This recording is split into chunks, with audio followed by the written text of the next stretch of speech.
Sveiki! Toliau tęsiu knygos skaitimą Violetos Petraitienės 7 sąmonės augimo ciklai. Tamsos zona. Tamsos zoną sukūrė žmogus. Tai iš jo tamsių minčių, jausmų, veiksmų kilę egregorai.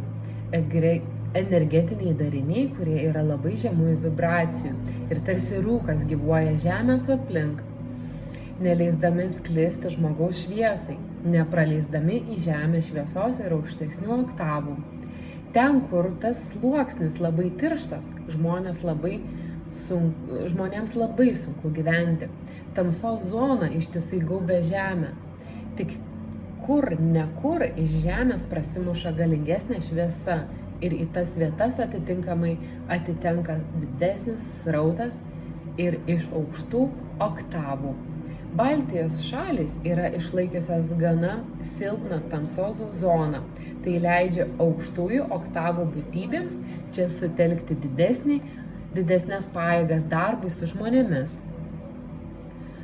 Tos zonos keičiasi nepriklauso nuo žmonių kolektyvinės sąmonės. Jeigu žmoguje įsitvirtino mintis, kad negatyvūs jausmai ir mintis yra normalu, aplink jį formuojasi tamsos zonos. Tamsos egregorai yra tarsi debesys, kurie pasipildo žmonių minčių energiją. Jie neturi galios veikti, bet įsisiurbia į žmogaus energiją, kai tik jis pajunta negatyvius jausmus. Jeigu žmogus nesustabdo savo blogų minčių, tamsos egregoras patenka į jį ir užvaldo žmogaus fantaziją. Žmogus savo mintyse įsivelia į skausmingus dialogus, susikelia įtampą, baimę, pyktį. Kuo intensyvesnės emocijos, tuo daugiau energijos žmogus atiduoda tamsos egregorui. Kai kada žmogus tampa nevaldomai piktas, emocingas ir taip toliau, nes jį valdo tamsos egregoras. Tai nėra sielos užvaldymas, tai tik minčių ir jausmų užvaldymas, kuris pasireiškia žmogaus elgesyje. Kol tai yra tik minčių ir jausmų valdymas, tol žmogus gali pakeisti minčių kryptį ir atsisakyti tamsos egregoro. Reikia tik pakeisti mintis. Todėl jeigu dėl ko nors įsigąstate, pavyzdžiui, dėl sveikatos problemų, stenkitės neaštrinti tų minčių. Jeigu įsileisite baimės egregorą, jis sukels tokią minčių audrą ir įtampą kūne, kad širdis pradės daužytis, galva svaigti ir jūs patys jau sukelsite tą ligą. Kūno ląstelės susitraukinėdamos nuo įtampos gali suaktyvinti pažeisto organo ligą. Būtent taip savo mintimis galite save susargdinti. Kaltos bus ne jūsų smegenų ląstelės, o jūs pats, kad nesugebėjote atsipalaiduoti, atsijungti nuo tamsių minčių ir jausmų. Kai kada šių tamsos egregorų veikla pasireiškia akimirksniu, čia ir dabar. Tai galite pajusti ir suvaldyti. Bet dažnai tamsos egregorai veikia žmogų iš lėto ir jis to nepajaučia, bet yra paniuręs, įsitempęs arba visiškai apatiškas. Ima skaudėti kūną, atsiranda nuovargis, tiek fizinis, tiek psichinis.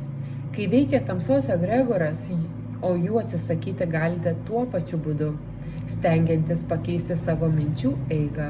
Daugiau sportuoti, judėti, bendrauti su pozityviais žmonėmis, būti gamtoje, pramogauti. Svarbu padėti savo pakeisti liūdnas ar kitokias negatyves mintis į teigiamas, pozityves. Nereikia ilgai laukti. Šiandien paliūdėsiu, rytoj bus geriau.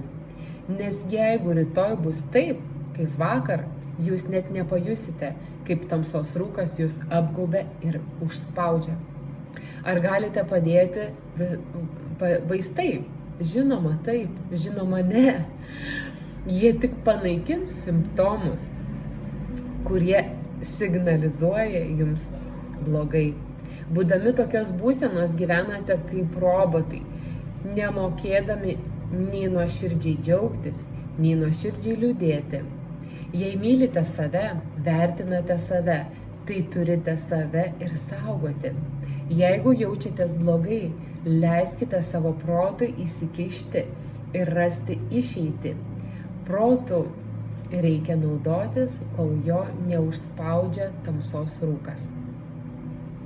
Jeigu sugebėsite kontroliuoti savo veiksmus, mintis ir jausmus, jeigu neleisite jiems įsiaudrinti, jūs nepateksite į tamsos zoną ir jums nereikės atiduoti savo gyvybinės energijos tiems egregorams išlaikyti. Jūs visada turite galimybę rinktis, kaip gyventi ir kur nukreipti savo energiją. Ar į šviesos zonas, iš kurių galite gauti papildomos energijos, ar į tamsos zoną, kur jūsų energija dingsta, o gyvenimas sugriūna. Žmogui labiausiai kenkia nevaldomos mintis ir jausmai. Todėl nuolat kartoju, turite išmokti suvaldyti neigiamas mintis ir jausmus. Jūs net nepradedate normaliai gyventi, kol neišeinate iš tamsos zonos lygmens. Ką jau kalbėti apie sielos užduotis? Siela užspausta tyliai tūno savo čakroje ir net nemėgina ieškoti išėjimo. O aukštesnių oktavų pasaulyje jūs net neprieinami. Toje zonoje pakylėti valdovai neturi galimybę susisiekti su žmogumi, todėl sąmoningos pagalbos iš jų sulaukti negalite. Gal nutaikius akimirką jūsų angelui ir pavyks jūs pagauti už rankos ir ištempti iš to liūno, bet galite ir jam nesuteikti jokios galimybės jūs išgelbėti. Būtent šioje zonoje galite drąsiai sakyti, esate patys savo valdovai, nes tik patys savo te galite padėti. Būtent šioje zonoje jūs netikite Dievu, jis jums neegzistuoja, nes tamsos zona neleidžia matyti šviesos. Ir tik jūs patys savo valia, laisva valia turite priimti sprendimą iš čia trauktis.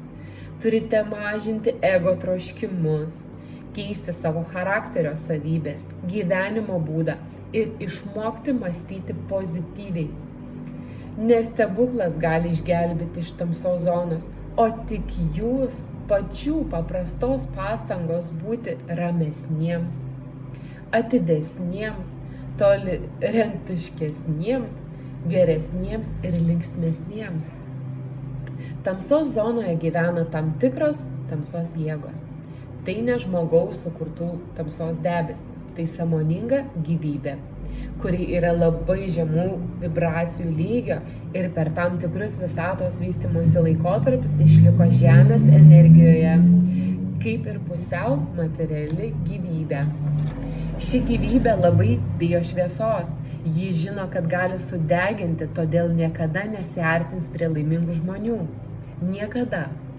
Bet jeigu būsite nelaimingi, kupini blogų minčių, tuomet leisite tamsos jėgoms prie savęs prisiartinti.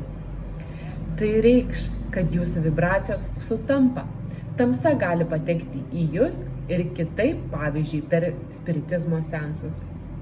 Žmogus laisva valia kviečia sielas ateiti į savo energinį kūną, o ateina tamsos jėgos. Jos užvaldo žmogaus energiją ir jis nebegyvena savo gyvenimo. Jį gali kamuoti lėtinės ligos, kurių kilmės gydytojai nepaaiškina. Tamsos jėgos sugeria dalį energijos, kuri skirta žmogaus sveikatai ir sėkmei formuoti. Tamsos jėga gali įeiti ir su prakeiksmu, stipriu neigiamu palinkėjimu. Kai žmogus prakeiksmu išreiškia savo laisvą valią pakenkti kitam žmogui, tuomet atsiranda galimybė kitam žmogui įsileisti tamsos jėgas. Tik išskirtiniais atvejais ir tik dėl tam tikros žmogaus struktūros tamsos jėgos gali užvaldyti.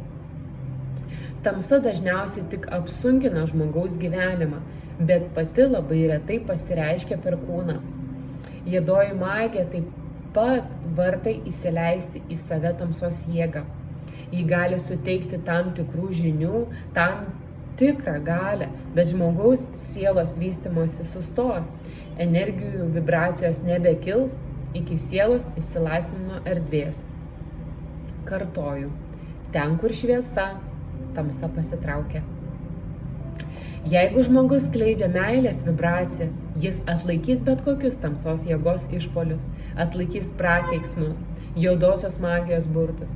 Šviesa ir meilė uždaro kelius į žmogaus energiją bet kokiai tamsos jėgai. Kai kada egregorai randa plyšelį, bet kur į jūs gali patekti per jūsų nesugebėjimą suvaldyti neigiamus jausmus, mintis bei žodžius.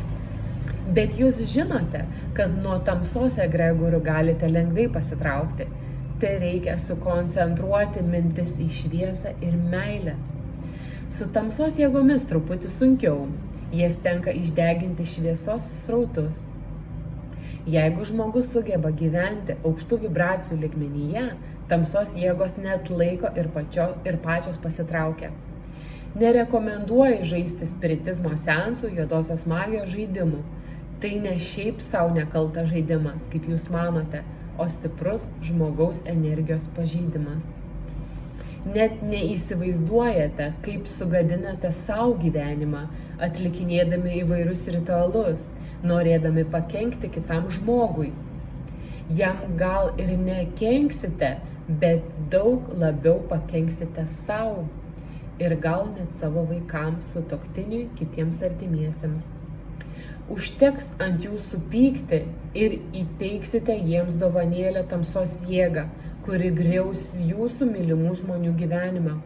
Jeigu siekiate bendrauti su aukštųjų oktavų būtybėmis, pirmiausia pasirinkite, kokie jūsų ketinimai. Ko siekiate? Ar tai smalsumas, savo jėgos išreiškimas, egoistinis mėgavimasis galimybę kažką pajausti, pamatyti, ar tai siekis pažinti save, keisti save. Jeigu jūs skatina egoistiniai motyvai, tai net per meditaciją galite prisijungti prie tamsos jėgų. O jeigu širdyje išlaikysite tyrus ketinimus tobulėti, tada vibracijos kils ir prie jūsų sąmonės jungsis aukštų vibracijų būtybės. Jei prašote pagalbos angelų ar archangelų, tuomet viskas gerai. Jūs sukonkretinate savo minčių energiją ir ją išspinduliuojate į angelų sferą. Arba kai meldžiatės ir kreipiatės į Mariją, Jėzų, Gautamą Budą ar kitus šventuosius, jūs sutelkiate savo minčių energiją ir jungiatės į konkretų energinį lauką. O jeigu tik laukiate, kad kažkas prisijungtų, visaip gali būti. Tai priklausys nuo jūsų asmeninio energinio lauko virpesių dažnio. Jei vibracijos žemos, tai ir draugai jungsis iš tamsos zonos. Sakote, aukštų oktavų būtybės turi padėti žmogui. Tokia jų pareiga. Taip, tokia jų pareiga ir jos visada padės, bet niekada nepažeis žmogaus laisvos valios. Jeigu žmogus neišreiškia valios, kad jam reikia pagalbos, tai niekas jos ir nesuteiks. Angelai sargai saugos jūs tiek, kiek tai leis jūsų teigiamų minčių energetiniai klodai. Jeigu esate linkę gyventi negatyvumo pasaulyje, jūs nesukaupėte teigiamų minčių energinių klodų, iš kurių energiją galėtų imti angelai, pakylėti valdovai ir ją grąžintų kaip pagalba jums. Jeigu yra sukauptas teigiamų minčių ir jausmų energijos klodas, tada pakylėtai valdovai gali dovanoti savo energiją. Įspinduliuokite į erdvę teigiamas energijas ir jos bumerangų grįžta atgal. Jeigu į erdvę spinduliuojate neigiamą energiją, ji taip pat grįžta. Tamsos zonoje gyvena ir kiti astralinio pasaulio gyventojai, tai mirusiųjų žmonių eteriniai kūnai, kurie neturėjo jėgos įsisklaidyti ir išlaisvinti sielos. Neturėjo jėgos, nes žmogus gyveno ir mirė būdamas labai žemų vibracijų. Kai žmogus nusižudo, jis tai visada padaro būdamas žemų vibracijų lygmenyje. Arba pats įskleidė tokias vibracijas, arba leido save užspausti tamsos egregoriams, kurie paskatino žmogų nusižudyti. Tokia akimirka yra įspinduliuojama didelė neigiamos energijos banga ir visas tamsos pasaulis įgauna jėgos. Jeigu žmogus miršta, prakeikdamas artimuosius ar net Dievą, jis apgaubė save storu tamsos egregorų šydu. Prie jo energetinio kūno prikimba tamsos egregoriai ir kartu su eteriniu kūnu mėgina išsisklaidyti tamsos zonoje, siurbdami energiją iš artimųjų gyvųjų žmonių. Maldų energija, gerus minčių apie mirusiųjų energiją padeda tokiems eteriniams kūnams ir sieloms išlaisvinti. Būna, kad siela gimsta su labai dideliu karminiu bloku, kuris susiformavo mirties akimirką, kai žmogus pyko, bijojo, nekentė ar neatleido kitiems arba jo nekentė aplinkiniai.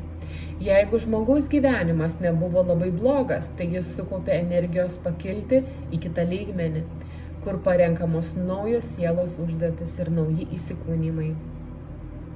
Jeigu prieš mirtį būtumėte sąmoningos būsenos, jūs neprivalėtumėte atsiprašyti visų artimųjų, net ir tų, kurių jūsų manymu nesate įžeidę ar užgavę. Jūs nežinote, kaip jie jautėsi ir ką išgyveno bendraudami su jumis. Turėtumėte jų prašyti atleidimo, turėtumėte nusišypsoti Dievui ir su meile bei šypsena pasitraukti į jūs tekančią jo energiją, o neskleisti baimę, neviltį ir skausmą. Turėtumėte išsilaisvinti iš prisirišimo prie brangių žmonių. Nereikia palikti skausmo, juk jūs karmiškai susiję su artimaisiais tikrai vienaip ar kitaip su jais vėl susitiksite. Ramybė ir vidinis pakylėjimas, bendra malda su artimaisiais geriausiu išlaisvintų jūsų sielą ir jūs pakiltumėt į jums įmanomą aukštesnį energinį lygį, į žalią arba žydrą zoną. Juo į aukštesnį lygmenį kilsite, juo su didesnė jėga grįšite į žemę, nes atsinešite aukštų vibracijų energiją, kuri sukurs teigiamas sąlygas kitam gyvenimui. Rekomenduojama sudeginti mirusiųjų kūną, skaityti violetinės liepsnos, liepinius arba maldą, kad padėtumėte sielą išlaisvinti iš negatyvios, žemų vibracijų energijos. Tai galite daryti ir prieš žmogaus mirtį, jeigu turite galimybę suvokti, kad artėja mirties momentas. Jeigu žmogus visą gyvenimą gyveno tamsos zonoje, tai po mirties lieka tamsos zonoje astralinėme pasaulyje. Kitų žmonių teigiama energija gali išsukti energinį srautą ir iškelti sielą iš tamsos zonos, bet tik tada, kai artimųjų malda yra nuoširdi. O dabar išeikime iš tos sunkios ir liūdnos tamsos zonos. Labai gaila, kad daug žmonių joje gyvena. Panirkime į vaivorykštės spalvų gamą, kurią spinduliuoja Žemė. Vaivorykštės spalvų gama virpa skirtingų vibracijų dažnių. Kiekviena sfera atspindi tam tikrą neregimo pasaulio erdvę. Ir šioje sferoje gali gyventi žmogus kaip tikras Dievo kūrinys su visa galinga žmogiškai išraiška. Tai, mielieji, linkiu pozityvių akimirkų, į meilę, į šviesą kiekvieną dieną, pačią nuostabiausią dieną. Iki susitikimų. Ačiū.